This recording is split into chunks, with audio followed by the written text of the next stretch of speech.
था कि हमारे प्रधानमंत्री नरेंद्र मोदी को फोन न किया जाए, और हुआ भी बिल्कुल वैसा ही। अलास्का की अहम मीटिंग खत्म करने के बाद व्लादिमीर पुतिन ने दुनिया के किसी भी बड़े लीडर को फोन नहीं किया। उनका पहला कॉल आया भारत के प्रधानमंत्री नरेंद्र मोदी को।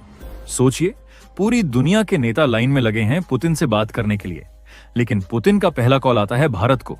यह बताता है कि भारत अब जियो पॉलिटिक्स का असली पावर सेंटर बन चुका है। इस फोन कॉल में पुतिन ने अमेरिका में हुई अलास्का मीटिंग की पूरी डिटेल मोदी जी से शेयर की। लेकिन सबसे बड़ी बात, पुतिन ने साफ आश्वासन दिया कि भारत चाहे जितना चाहे रूसी तेल खरीदे, किसी से डरने की जरूरत नहीं है। मतलब रूस ने भारत को खुली छूट दे दी है कि खरीदो जितना तेल खरीदना है, हम आपके साथ हैं। अब दोस्तों, यहीं से असली कहानी शुरू होती है। अमेरिका इस पूरे खेल को बर्दाश्त नहीं कर पा रहा। उन्हें यकीन ही नहीं हो रहा कि इतनी धमकियों, इतने प्रेशर और इतनी मीटिंग्स के बावजूद भारत लगातार रूस से तेल खरीद रहा है, और अब तो धकाधक रूसी तेल टैंकर भारत के बंदरगाहों पर पहुंच रहे हैं। व्हाइट हाउस के ट्रेड एडवाइजर पीटर नवारो, जिन्हें इंडिया के जियोपॉलिटिकल सर्कल्स में मैड मैन कहा जाने लगा है, वो अब बुरी तरह बौखला चुके हैं। उन्होंने बयान दिया कि अगर भारत रूस से तेल खरीदना बंद नहीं करता तो अमेरिका भारत को रक्षा सौदों में तकनीक यानी टेक्नोलॉजी ट्रांसफर नहीं देगा। यानी साफ साफ धमकी। तेल लो तो हथियार भूल जाओ। तो चलिए पूरी डेवलपमेंट और सभी हालिया घटनाओं को समझते हैं, लेकिन आगे बढ़ने से पहले इस वीडियो को लाइक करके चैनल को सब्सक्राइब जरूर कर लीजिए, ताकि जियो पॉलिटिक्स से जुड़ी सभी खबरें सबसे पहले आप तक पहुंचें। देखिए, जैसा कि हमने बताया कि हाल ही में खबर आ रही है, अमेरिकी व्हाइट हाउस के ट्रेड एडवाइजर पीटर नवारो, जिन्हें इंडिया के जियोपॉलिटिकल सर्कल्स में मैडमैन कहा जाने लगा है, वो अब बुरी तरह बौखला चुके हैं। और उन्होंने धमकी दी है कि अगर भारत रूस से तेल खरीदना बंद नहीं करता तो अमेरिका भारत को रक्षा सौदों में तकनीक यानी टेक्नोलॉजी ट्रांसफर नहीं देगा। लेकिन कहानी यही नहीं रुकती। नवारो ने आगे और भी अजीब बातें कही। उन्होंने कहा, भारत के लोग रूसी तेल से फायदा नहीं उठा रहे, बल्कि सिर्फ भारत की बड़ी ऑयल कंपनियां मोटा मुनाफा कमा रही हैं।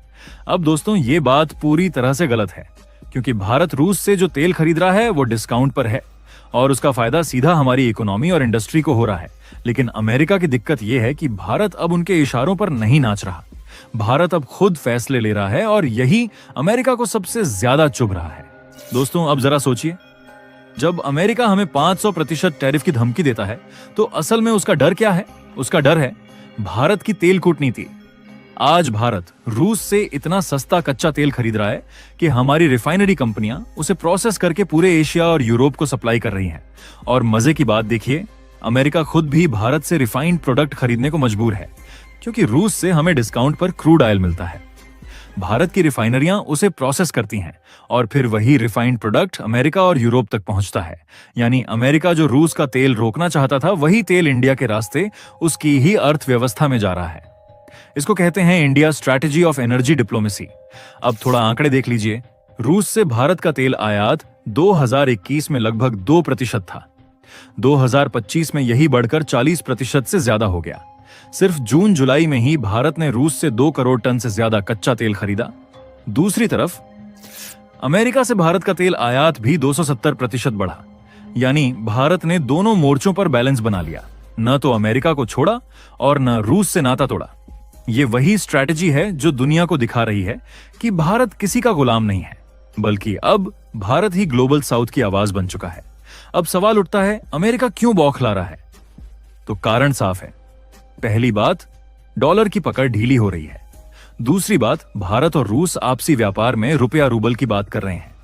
तीसरी बात, ब्रिक्स देश डॉलर मुक्त व्यापार की ओर तेजी से बढ़ रहे हैं। यानी अमेरिका को लग रहा है कि अगर भारत ने रूस और दूसरे देशों के साथ इसी तरह ट्रांजैक्शन जारी रखा तो डॉलर का वर्चस्व गिर जाएगा। और यही वजह है कि अमेरिका टैरिफ और सैंक्शन की धमकी दे रहा है। लेकिन दोस्तों, सच्चाई यह है कि भारत के पास अब विकल्प हैं, और भारत के पास अब ताकत है। साथ ही भारत के पास अब वो नेतृत्व है जो अमेरिका को खुलकर जवाब दे रहा है। आपको याद होगा, जब अमेरिकी मंत्री भारत आए और खुलेआम बोले कि भारत रूस से तेल खरीदना बंद करे, तो भारत का जवाब क्या था? हमने कहा था, हम अपने लोगों के हित में जो भी फैसला लेंगे वही करेंगे, किसी और के कहने पर नहीं। क्या कभी किसी अमेरिकी नेता ने इतनी साफ सुनवाई की उम्मीद की थी भारत से? नहीं। लेकिन आज भारत ने वो कर दिखाया है जो पहले नामुमकिन लगता था। एक तरफ अमेरिका से संबंध भी मजबूत, दूसरी तरफ रूस से ऊर्जा सुरक्षा भी पक्की। और ये संतुलन किसी छोटे देश के बस की बात नहीं है। यानी ये सब बताता है कि भारत की रणनीति सिर्फ तेल तक सीमित नहीं है, बल्कि ये पूरी की पूरी जियोपॉलिटिकल मास्टर स्ट्रोक है। क्योंकि एक और ब्रिक्स में भारत की अहमियत बढ़ गई। ग्लोबल साउथ के देशों को भारत पर भरोसा है और वहीं दुनिया मान रही है कि हिसाब से फैसला करेगा। सबसे पहले तो अमेरिका ने 500% टैरिफ से डराने की कोशिश की। अमेरिका ने धमकी दी कि जो भी देश रूस से कारोबार करेगा उस पर 500% तक का टैरिफ लगाया जाएगा। अब आप सोचिए, ये सीधी सीधी धमकी है, या तो हमारे साथ रहो या फिर भुगतो। लेकिन भारत ने क्या किया?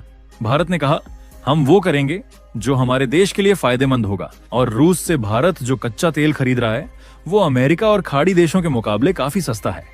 उदाहरण के लिए, अगर अमेरिका या सऊदी से कच्चा तेल $100 प्रति बैरल मिलता है तो रूस वही तेल $65 से $70 में दे रहा है। इससे भारत को कई फायदा है। पेट्रोल डीजल के दाम कंट्रोल में रहते हैं, महंगाई पर लगाम लगती है, आम जनता की जेब बचती है और सबसे बड़ा फायदा, भारत अपने विदेशी मुद्रा भंडार यानी फॉरेक्स रिजर्व को मजबूत करता है। यही कारण है कि भारत ने रूस से तेल खरीदने की मात्रा रिकॉर्ड स्तर पर बढ़ा दी है। अब यहां पर ट्विस्ट देखिए, भारत ने सिर्फ रूस से ही नहीं बल्कि अमेरिका से भी तेल खरीदना 270% तक बढ़ा दिया है। इसका मतलब है भारत किसी एक पर निर्भर नहीं है, भारत दोनों तरफ बैलेंस बनाकर चल रहा है। रूस से सस्ता तेल लेकर अपनी इकोनॉमी मजबूत कर रहा है और अमेरिका से भी इंपोर्ट करके उसे भी खुश रख रहा है। और यही है भारत सरकार की असली ऑयल डिप्लोमेसी। अमेरिका की दिक्कत यह है कि वह चाहता है कि भारत सिर्फ उसी पर निर्भर रहे, लेकिन जब भारत ने रूस को भी साथ रखा और अमेरिका से भी सौदे बढ़ा दिए तो अमेरिका की चाल नाकाम हो गई। एक उदाहरण समझिए, अमेरिका चाहता है कि आप सिर्फ उसी की दुकान से सामान खरीदो, लेकिन भारत क्या करता है? भारत कहता है भाई, मैं जहां से सस्ता और अच्छा मिलेगा वहीं से खरीदूंगा, तुम अकेले दुकानदार नहीं हो। यही सोच अमेरिका को चुभ रही है। और एक दिलचस्प बात यह है कि देखा जाए तो न्यू डेवलपमेंट बैंक जो ब्रिक्स देशों द्वारा शुरू की गई है वह डॉलर पर निर्भरता घटा रहा है। कई देश अब ब्रिक्स में शामिल होने की लाइन में हैं और भारत यहां ग्लोबल साउथ का लीडर बनकर उभर रहा है। रूस से कहा आपका सस्ता तेल भी लेंगे और दुनिया को दिखाया भारत किसी का गुलाम नहीं बल्कि अपनी शर्तों पर खेलने वाला देश है।